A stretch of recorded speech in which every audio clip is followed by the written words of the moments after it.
And it's me again mga Ludi. Kumusta na po ang lahat? And it's our second day here at the municipality of Bacon. Yun na nga, alas 3 pa lang ng umaga. Nagsimula na po kaming maglakada papunta sa susunod na aming destinasyon. Yun, samahan niyo ulit po kami mga Ludi sa aming paglalakbay papuntang Mount Kabunian.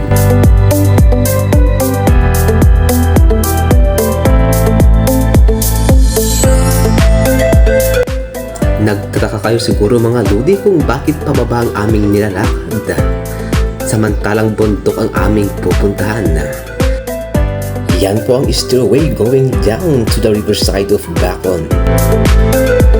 And accordingly, aabutin po yan ng 1,000 steps from the evacuation center down to the riverside. Mga Ludi, kailangan po natin tumawid sa isang hanging bridge papunta sa paanan ng bundok na ating aakyatin.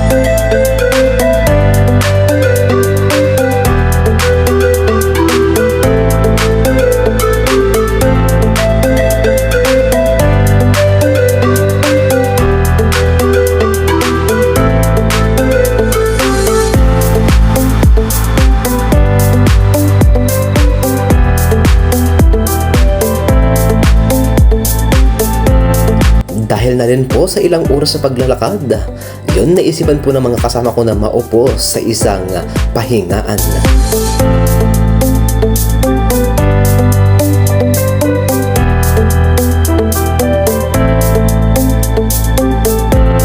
And this is our second stop over mga Ludi dahil kailangan din namin magpahinga pagkatapos ng ilang oras na paglalakad. Alright mga Ludi, sa pangatlong pagkakataon, nagpahinga ulit kami sa waiting shed sa daanan. Magkano kayong labor ng gumawa dito?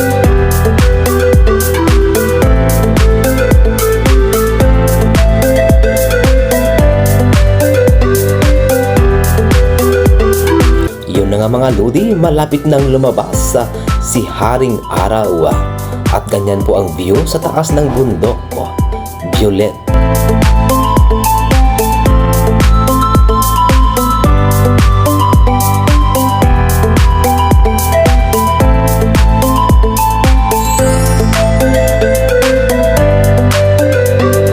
And yan po ang sinasabi nilang stairway to heaven.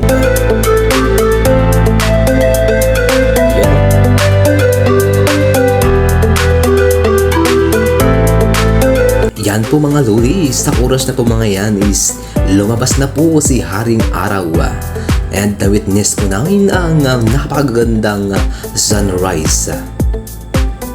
Yan po ang view ng Mount Kabunian sa malayuan.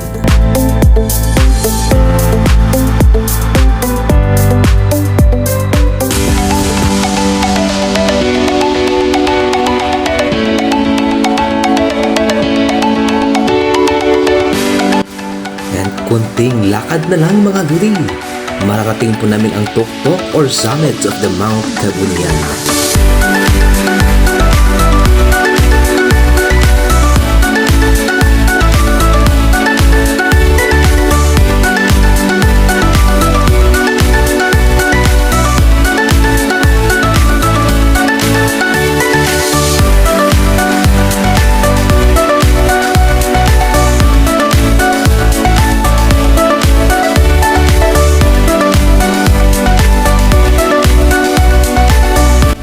Finally mga Ludi, after long hours of walking, narating din namin ang summit of Mount Kabunian. O diba, ang sarap kumain sa tuktok ng bundok ko. You don't need to be a nature lover mga Ludi to appreciate the beauty of the mountains. And that's the majestic view of Mount Kabunian. O diba, nag-hiking pero naka-Japorms. Hanggang sa muli mga Ludi, thank you for watching.